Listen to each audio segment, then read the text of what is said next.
Today, over 1 billion children in the world live in poverty.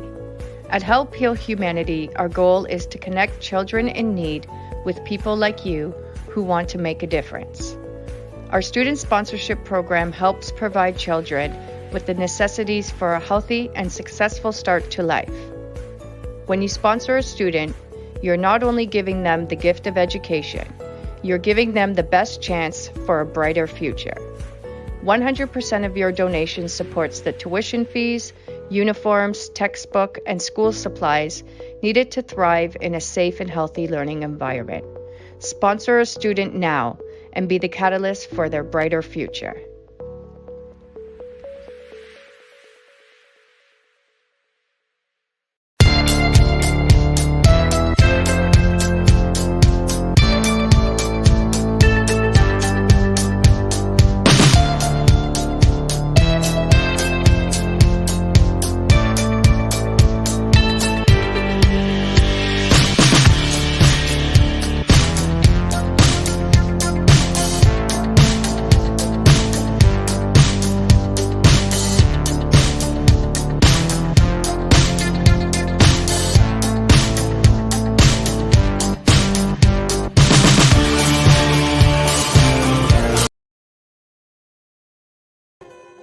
Hello, this is Barbara Beckley.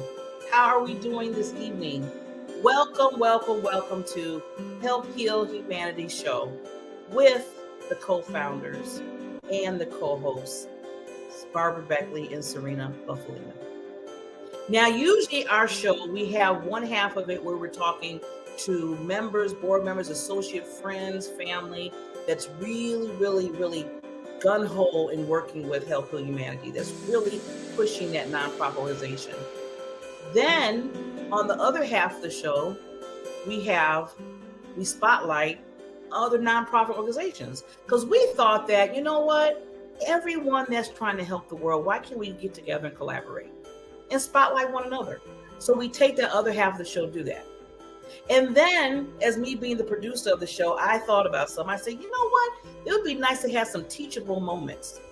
Teachable moments just for you. If you're thinking about starting an organization, if you just want to know what it entails, what are the good, bad, ugly of it, just kind of opening that curtain to see what's really going on when it comes to nonprofit organizations.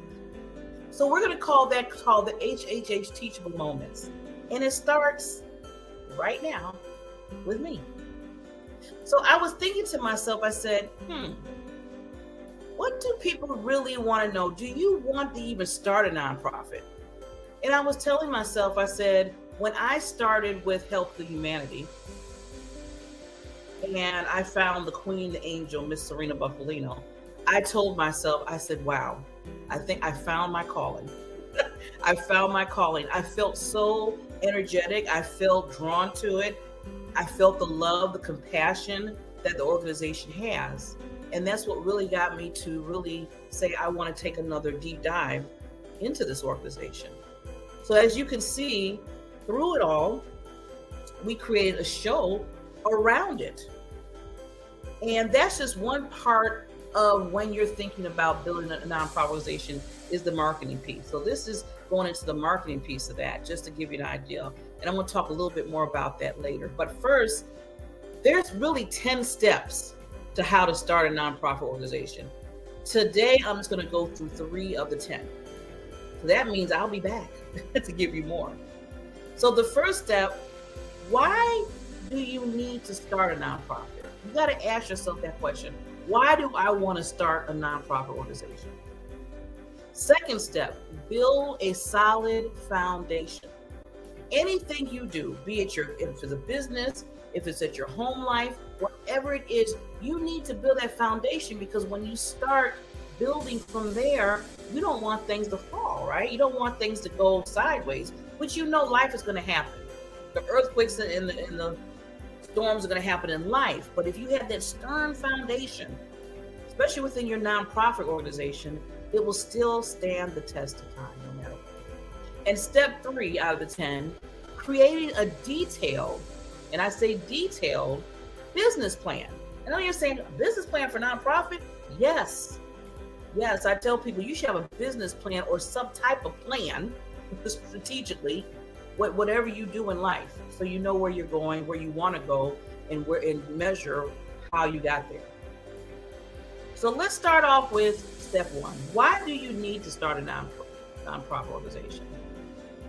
Kindness, giving, caring. That's why a lot of people start it. It comes from more so the inside out. When you think about it, when somebody says they want to start a nonprofit, 95% of the time it's something that's yearning in you to say, I want to help. I want to be there. I want to give my time. I want to give my gifts that I have in me. I want to give treasures that I have. I want to help people and learn and grow. Or I want to make sure I can get money for these particular people, wherever organization you want to start. It depends. But it starts with that heart in you saying that I want to help. I want to give. And it's not coming from a money aspect in your mind to make money. Basically, it's coming from the humanity side of you saying, I really want to help people. And how do I do it? And what kind of organization do I need to create? Or what organization can I be a part of? See, there's two types. You can create your own, or you can be a part of one. Now, establishing the need of forming a nonprofit, your intended demographics, population you wish to serve. Who do you want to serve? Who do you want to serve? That's one thing. What is the need? What's the need of what you want to start? See, these are questions that need to be written down in your mind when you're forming in your head first and in your heart of what are you trying to establish when it comes to nonprofit organization? And are you going to add value to the need? Or are you just out there just to be known? Or just to show your face, say, hey, I have a nonprofit organization. You know, that will go for a little bit, but not long. When you think about a nonprofit organization, a lot of times it's not about you. It's not about what you look and how you really feel. It's about what you want impact. What kind of impact? What kind of need are you fulfilling? Are you adding value to the need? Are you yourself and others that will come as a team, will they add value to that nonprofit? Will they be there through the thick and thin? A lot of nonprofits are volunteer help. That means they're not getting paid, either getting paid very low pay or none at all. And they're paying back with their time being involved with the nonprofit. So you want to make sure that you're adding value, because already, technically, you're not getting money paid for it. So you want to make sure that you're adding value to the nonprofit so it can get to where it needs to go. Identifying nonprofit or profit organizations that are already serving the same needs or population. And the nice thing about that is, if you're going to either build your own, that's the next one, it says create your own, or you're going to be a part of one, understand what they do. Understand their mission and values, because that will help you either come under that same umbrella and know it for a fact that you want to be a part of that nonprofit, or if you're creating your own, you know what facets, what kind of ideas, what kind of things that you have to put together when it comes to building a nonprofit organization. And Serena did so well with that when she started. And we'll talk to her a little bit about that after this teachable moment. Because she told her story, she told her background when we first started the show. But I really want to get a little bit more into why the whole need that she got pulled in. And I know it was because of her own past that got her to the point where she wanted to make sure kids got their education that they needed, kids, if they couldn't afford it, if they didn't have the money, especially in other countries. And that really, really pulled to her heartstrings. But she had to ask herself the question, do I add value? What's the real need? See, that's the things you have to really, it's nice to say, yeah, I have a heart, I have some past things that I went through that I know I want to establish a nonprofit, but then you have to continuously ask yourself over and over again, am I adding value to this nonprofit organization? Is this going to help others move that needle to where they need to go? And is it going to help the whole population of who that I'm serving? if it's serving women and children in need, if it's serving other countries that are in need. It depends on what you're doing. If it's, and you have to look at, if you're serving women, are you going to serve men that are, homeless? I mean, it's a variety. You can do a service, or you can do in different categories. So that's another thing you have to ask yourself is, what category am I really looking at to fill the needs and the wants that's needed? And I said that twice. Just thought about that. So those are some of the things that you want to do when you're trying to form your nonprofit. The second step that you want to go to is, and this, like I said, goes for everything, not just nonprofit, but for business itself, because it is a business. Build a solid foundation. Remember, I said that. That's the second step. You want to make sure you have your mission, your vision, your strategy, your core values of what you do. Choosing that, you want clarity. Clarity is so important, especially when it comes, clarity is important all, but I always say that especially when it comes to nonprofit, because like I said before, it's not about you, it's about the individual. It's about the population that you're trying to help. So you really want to make sure you're real clear and concise of what you're really trying to do, because this is going to be the same foundation or the same nonprofit that you're going to have to market out there to get help, either by time or by resources or by money.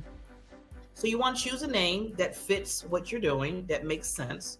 You want to clearly identify the state and the need and the problem. So you want to, when somebody asks you, what is your organization is about? What is your nonprofit organization about? What is the problem? What are you filling? You should be able to say it real in one sentence so people understand. You want to devise and state a solution to that problem. So when you state when you identify the problem, you turn around and you state, well, this is the solution. This is what we need. These are our needs for this particular population that I'm doing. And define the population. Like I said, is it women and children that are in need? Is it inside the United States? Is it in other countries? Is it both? Is it a certain age group? Is it a certain within women and children? Is it a different race? There's a lot of things that you have to clarify for people, because that's going to help you in the long run when it comes to marketing. And then you want to determine what your vision and values are. What's that vision that you see so far within the next 5 to 10 years? Where do you see your nonprofit going? Because I always tell people, you want to establish a nonprofit that's going to live on from you. So if I start a nonprofit today, and I'm in my 50s, but I want to continue on, I have to make preparation and put in the foundation so others will take forth and take it on from where I'm going to leave off when I pass away. And I know that probably some people are like, that's kind of morbid, Barbara. I said, no, it's real. That's reality. If you really believe in your foundation and you want to live on outside of what when you are gone, you have to establish those portions in what you do to make sure that people know what they need to move forward. That's why it's really important to state, what is your vision? What are your values? What are your beliefs and what you're trying to do? Then you have to come up with a to-the-point mission statement. And when I say to the point, get to the point. Again, clarity is the key. Clarity is the key. I help women and children homeless. I help children education. I help men that just got out of prison and they need a place to stay. You need to get to that point so people know what you're trying to do. So you want to basically be very clarified in that. And then step 3, create that detailed business plan. Yes, you have to create a plan of action. And what that entails is, first you want to do some market research.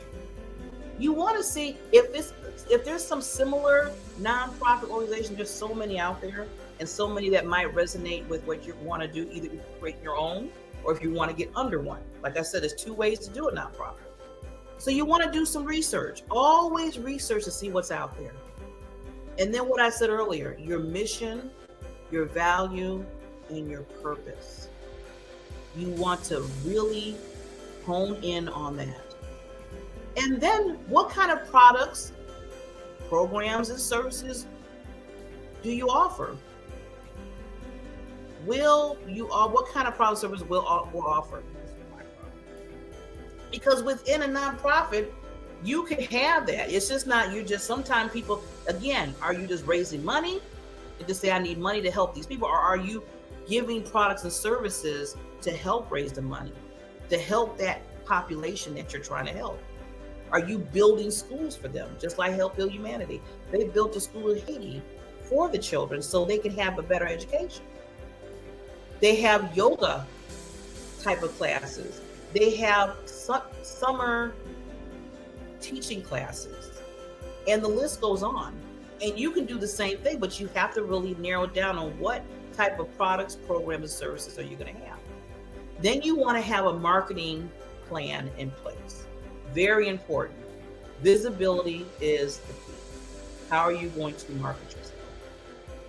And then operational plan. How is the operation of your nonprofit going to run?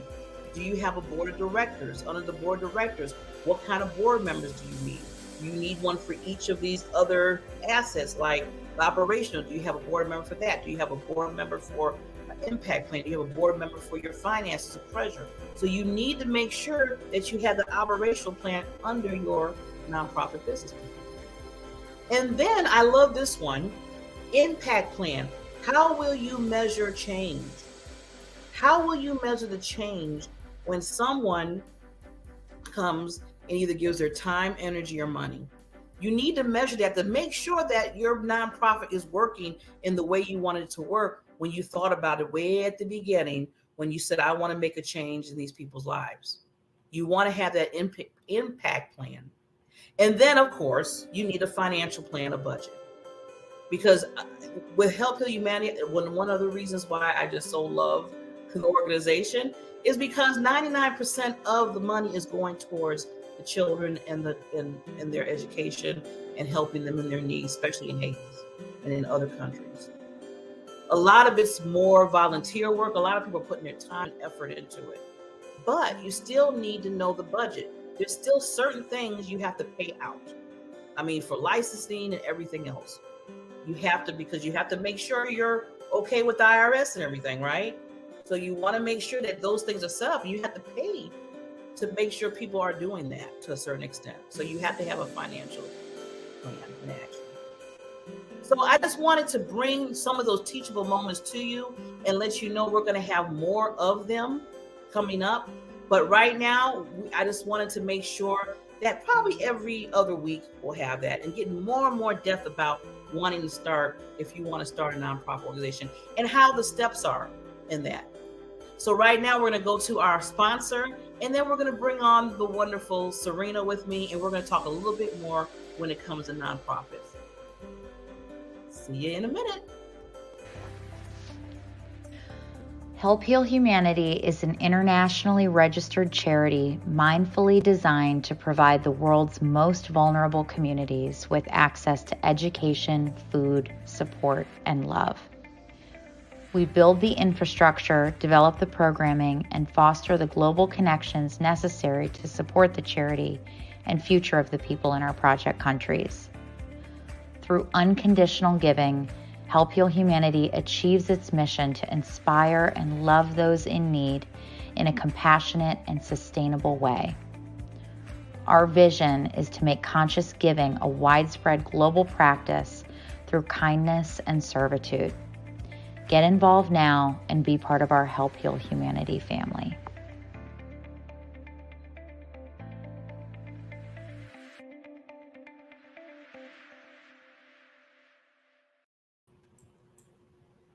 Hello, lady. Hello, Miss Barbara. How are you this evening?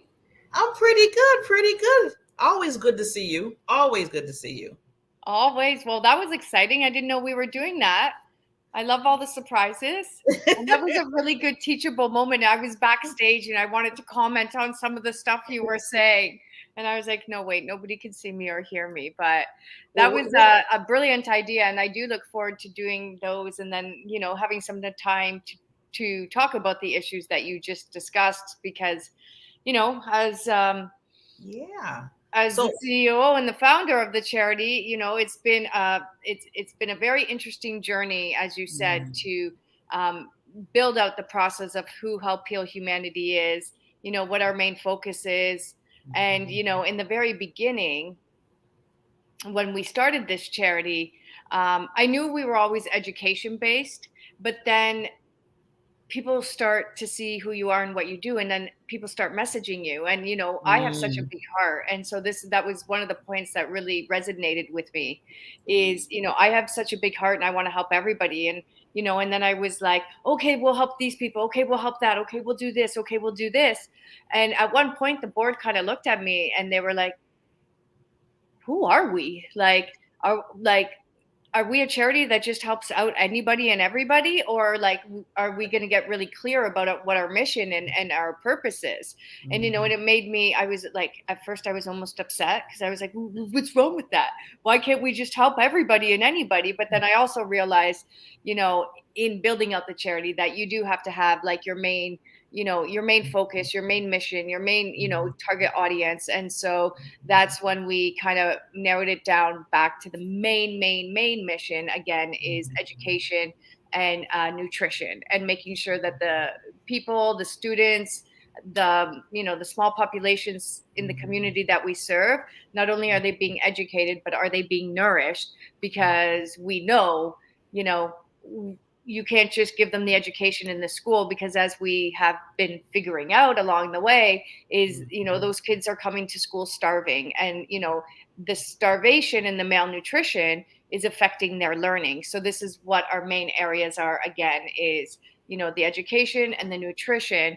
And the way that we go about doing it is very non-traditional, right? So a lot of people do their fundraisers and they have their their sponsors, their donors, and they have a lot of government grants and or foundation grants, and we will get there.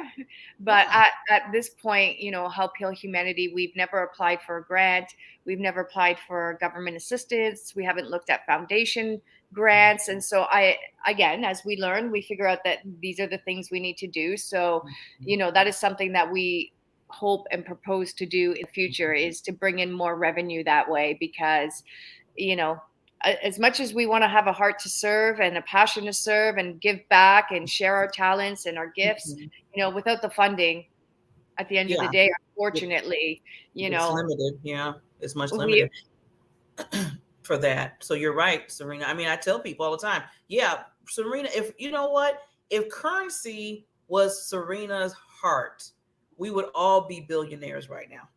and you too, Barbara. I think that's why you and I love each other so much is, not only do we have this heart and passion to serve, to use, as you said, which is, what HH is trying to do is we're trying to get like-minded people at the end of the day who have the passion to make the world a better place.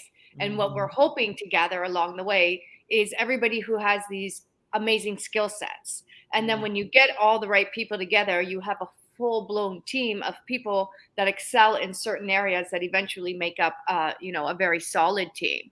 But I know we don't have a lot of time. Yeah, we're good. Our virtual green room, our wonderful guest just arrived. So we Okay. did. I'm glad that you expounded a little bit more what I was saying. Plus, moving forward with the teachable moments, we will be together so you can add more to that, because I know you started this and I want people to hear more of the insights, more of the grind of what you had to do, because I know a lot of people out there. I just talked to a few people today to say, I really want to start a nonprofit. I said, okay, you need to listen to H&A show because Serena can give you, and other people, other board members, myself to a certain extent, can give you some good sounding tips on that. So moving forward, I think that would be good for us to do. one of the things that I want to mention, and then we will continue to mention as the show goes on, and I learned this, and I learned this almost the hard way almost, is when you, like me as the CEO and the founder of the charity does not belong to me at all. When you register a charity, the charity belongs to the board members. Right? So this is why people say choose your board wisely. That's a good tip. Wow. Because your board can outvote you, your board can get rid of you. So if everybody on our board of directors turned around and said, you know what, Serena, you're wild, you're crazy, you're all over the place, you're trying to do too much, we can't keep up with you, we don't want you anymore, you guys could actually all vote me out and I have no say in it whatsoever. So I just wanted to give that teachable moment, and then we can go back and talk about that. Yes, because again, your board is, and your partners are the most important part of the charity, because they, the board, run the charity and not you as, the CEO or founder. So we'll end there. We'll have more. Well, I'm just going to say one thing, and then we're going to get to our wonderful guest here, is that first of all, that's not going to happen with HHH. I know it's not. And if it did, I would be leaving with you.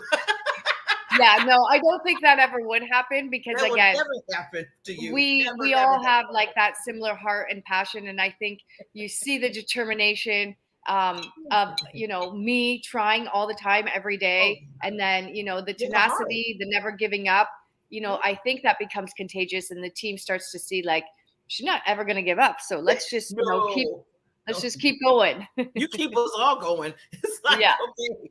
So I want to bring up, because like I said, our second part of the show is bringing up other nonprofits that have like-minded with what we do. And then that's caring for the universe, I always say, helping people.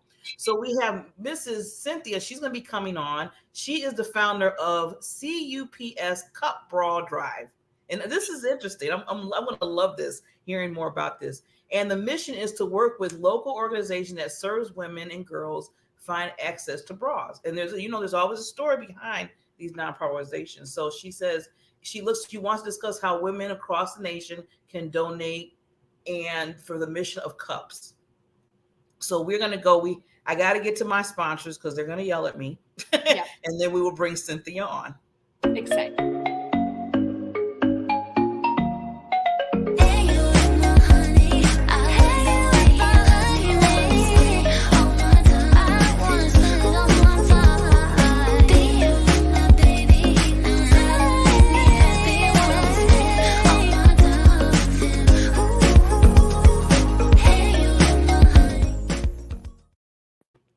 And we are back with Miss Cynthia. Hi. Can you hear me? Yes, I can. Hi, ladies. Yes. Hello. I'm trying a new background deal, and I don't know what's happening. Like, there we go. That's better. That's better. A lot of books. That's a backdrop that I put on here because my shelves are full but not organized like this. Like, I love books, but they're not organized like this. So that's a good way to go. Yes. But Cynthia, I want to, first of all, because I know we talked earlier, because I wanted to make sure we were having some disconnects with the email to try to get you the link. And then I wanted to make sure that you meet this wonderful lady that I am just so proud of being under her board of directors, Miss Serena, regarding HHH. So she is the head, she's the heart, she's everything when it comes to that organization. And I came in and kind of just said, I think I got an idea. Can we start a show? And then with that show, can we bring you on? And she said, okay, Barbara, we'll do it. Yeah, no, I mean, Barbara, you've been amazing. And then, like you said, and this idea of the show was brought on by Barbara. And again, as a board member for Help Heal Humanity, she really wanted to spotlight our charity.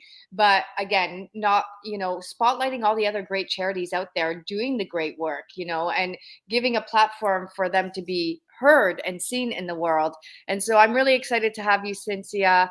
I heard a very, very, very little bit about you, but I got excited right away because I heard that your organization, which I'll let you describe, focuses on, bras. And, that might sound silly, but I actually have some stories about, us as a charity collecting donations. And, sometimes we give people what we think they need, and we don't really give them what they need. And I remember, like you said, that there were hundreds of women who came to me and were like, we actually need bras, and especially, ladies who have bigger busts, and, they're wearing dresses, and they're wearing just t-shirts and tank tops, and they're walking down the street, and they just feel so, inappropriate. And, it sounds really silly, but a bra can actually change your entire self-esteem and the way you walk and the way you carry yourself. So go ahead. I'm excited to hear what you do and hear some of the amazing work.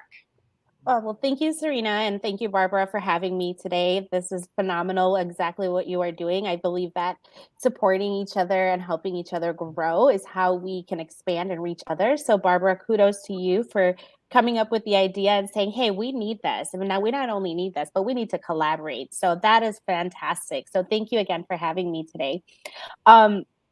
I mean, you hit the nail on the head. We contribute and we donate items that, we think people are going to need, right? So for example, when we think about the homeless population, we're constantly being asked for socks and shirts and, hygiene products, but we never talk about an opportunity to donate bras to the ladies that are homeless, or consider that there are women that are living in battered women's shelters that have run away from their homes and really are wearing only the clothes on their back. And many times bras are not packed, right? You're grabbing 3 change of clothes for the next week to survive. And the last thing you think about is, hey, let me pack a few extra bras. So absolutely. I to just give you a little backstory on how this started. It is my mama's fault. And I say that proudly because my mom was battling breast cancer for over 5 years. And during her battle, she was tenacious to do garage sales out of our home in Oswego. And so I was in college still, doing some prep work because my goal was to go to law school. And that was what I was doing in the midst of everything else, of working full time and paying off loans and things like that. And she said to me, hey, you're home. Let's go through your drawers and let's see what you got. Let's see what we can put out for the garage sale. And my entire family can tell you they all had to donate to this garage sale because it happened every other week.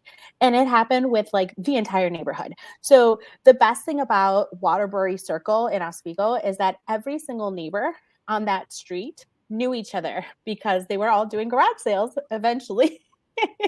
They started coordinating, and it just got to a point where everybody was, became a community. And my mother started this. And so she instilled in me from one Saturday morning of coming into my room and going through my drawer and saying, hey, you're not using half of these bras.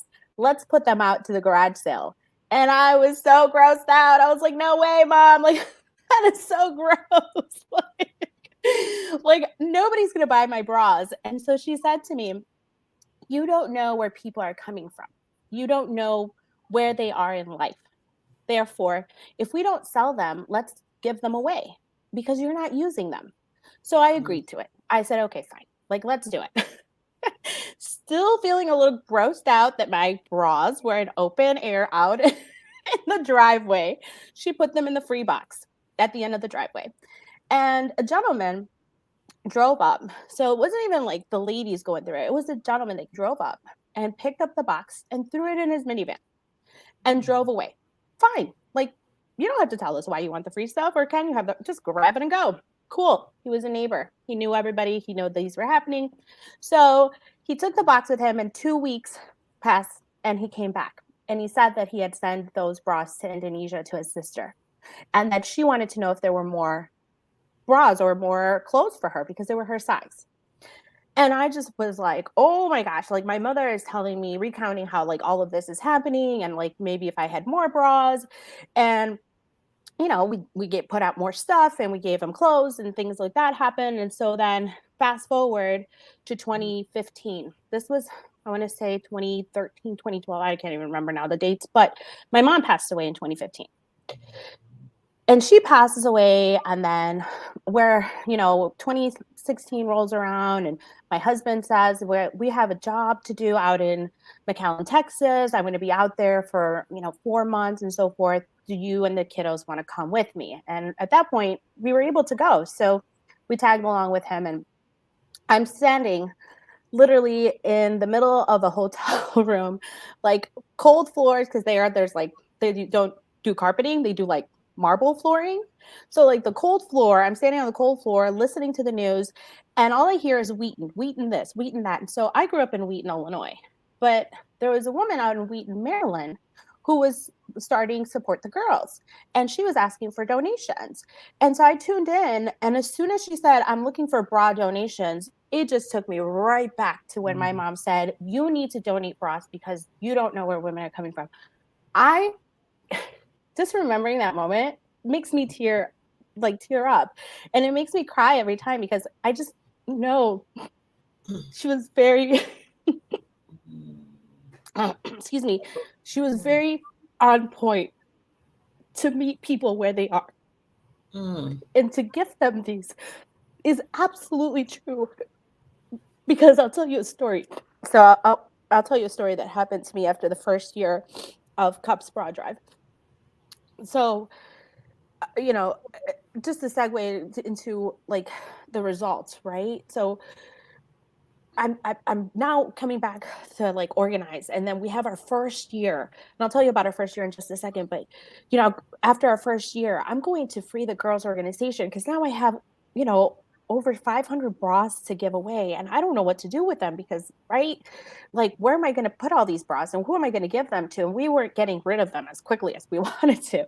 So I'm over in Chesterton, Indiana with Free the Girls, who I linked up with, who is our, mother nonprofit. So any funds or any additional bras that we get them to them because they do a worldwide reach to donate the bras, and they reach women that have been part of sexual trafficking, communities, countries, things like that they've been exposed to these circumstances. And so I'm sitting in their parking lot, and I get a call from a young lady named Quade.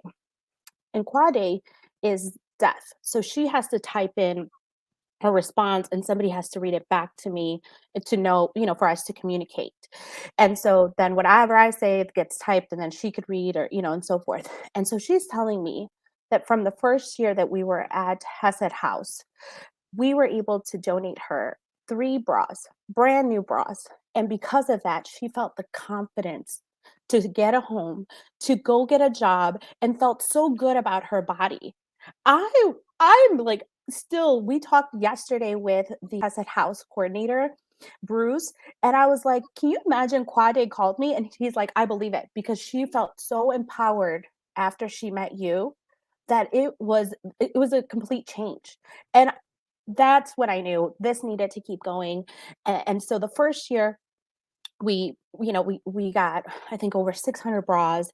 The second year we doubled that to like almost 1,200. I'm looking at this chart because it keeps going up and up. And so like this past year, or even in 2020 when we were in the middle of the pandemic, it was well over 1,500 donated bras. So all of those bras that are being donated go to the ladies at Hesed House, which is a homeless shelter. They go to Mutual Ground, which is a battered women's shelter located in Aurora. And they've also gone to Bethany's House, which is a refugee house for women from all over the world. And any extra bras that we cannot fit the ladies or gift to the ladies locally go directly to Free the Girls. And then Free the Girls packages them and sends them across the world. So you could be donating a bra in Aurora, Illinois, and then Free the Girls takes it and sends it to Indonesia, just like the man that came by the driveway, picked up the bras and sent them to his sister. So, oh my God, Cynthia. Cynthia, I was just looking at the number. You were talking about, hey, it's going up and up and up. I just had to pull the chart back up from your website. 6,735 bras that you help women, young women, older women, because they needed that need. And not just to have the bra, but like you said, to give them that self-confidence, that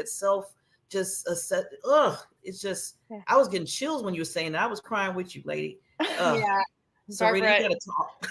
Yeah, no, it is. And again, and it sounds so silly maybe to some people, like, oh, it's a bra.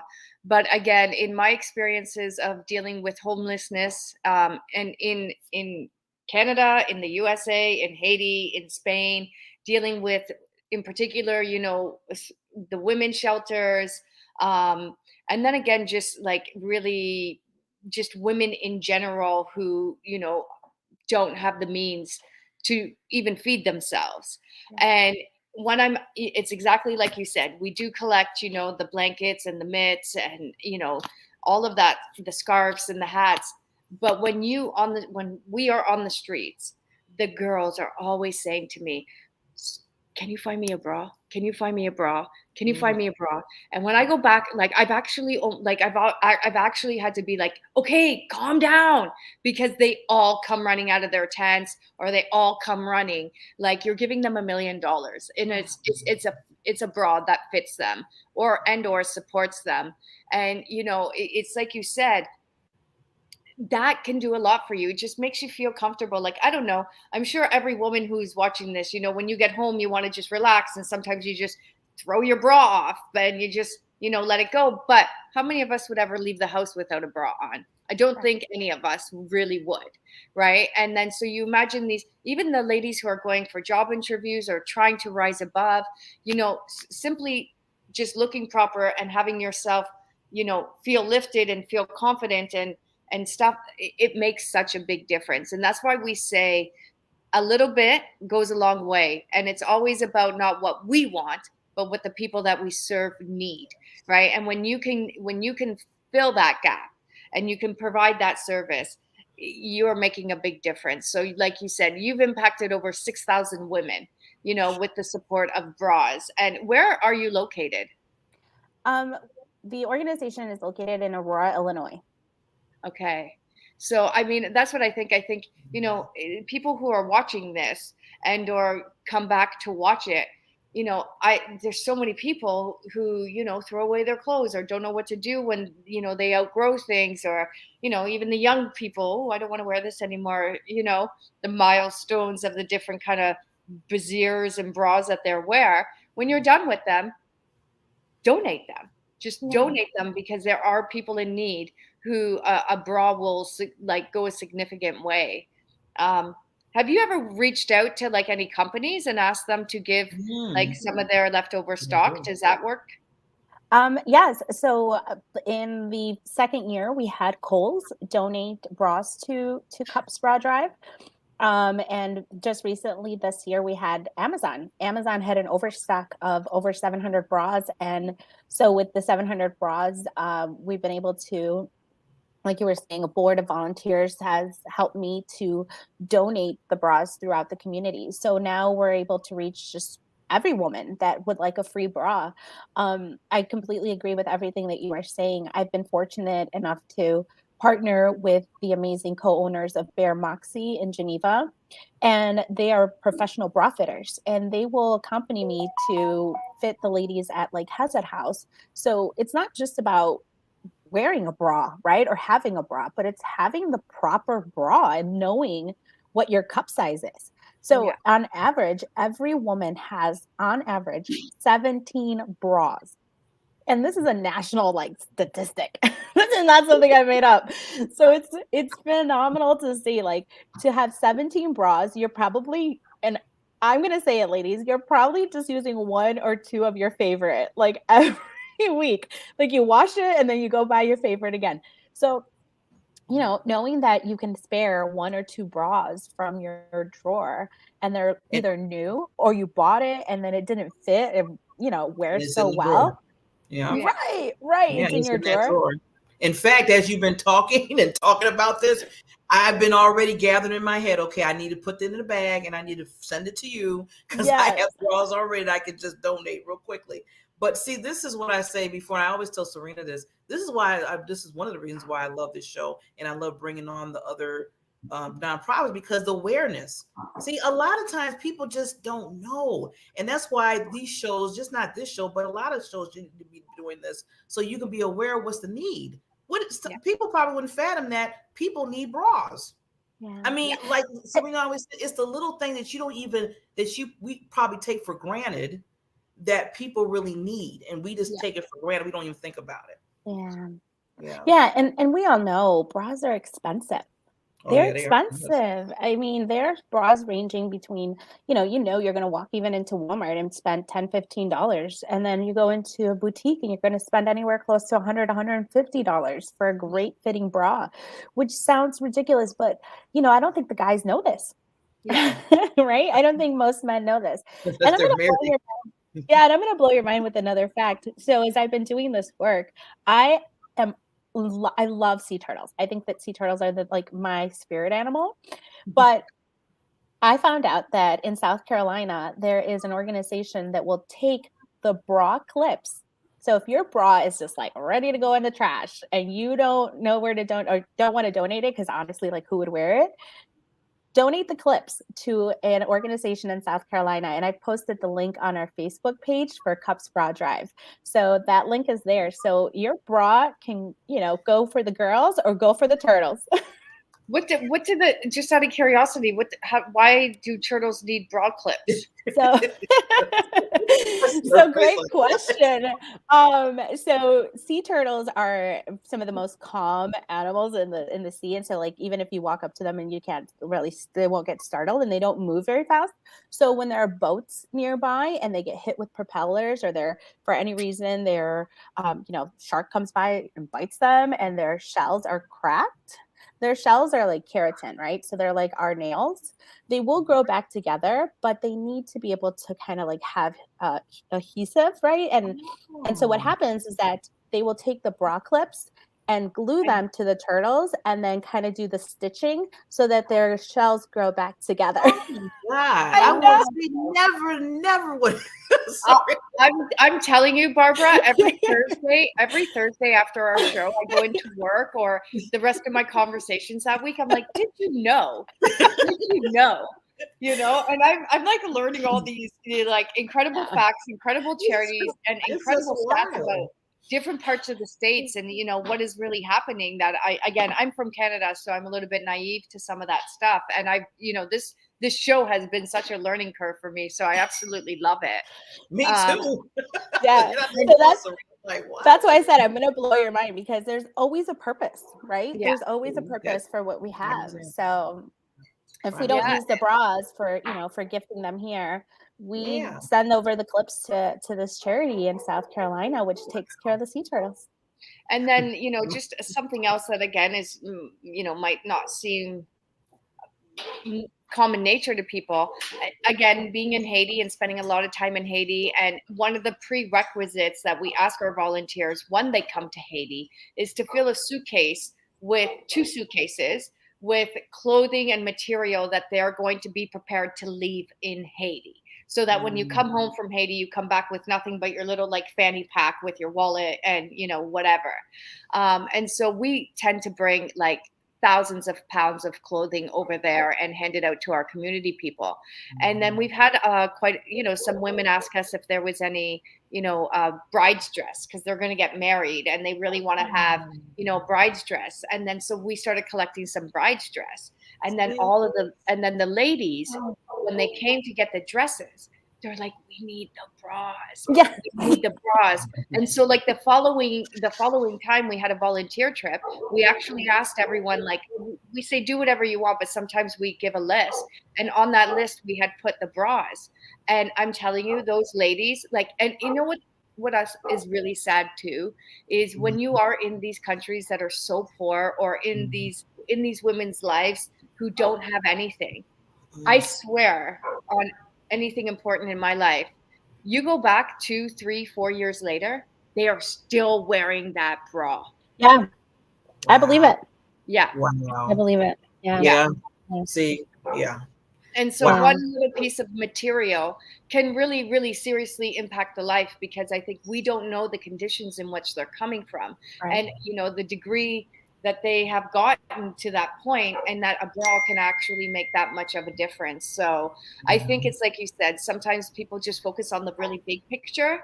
But you know, you forget the 100%. small little things, and the small little things do eventually add up to great change. So I love that your charity is very, very focused, very specific, and you know exactly what you need. I know we have a probably at least a garbage bag filled of bras in our warehouse. So I want to get your information from Barbara, and we will send you that garbage bag of bras. Yeah, I Perfect. definitely. Yeah, we got it. Because, like I said, I have some that I want to Yeah. send you. I mean, see, this is, and everybody else that's listening. So before we sign off, we want to give you like 30 seconds, Cynthia. We're going to take ourselves down so you can just say any lasting thoughts for the audience, and then also let them know where they can contact you. And we'll be right back.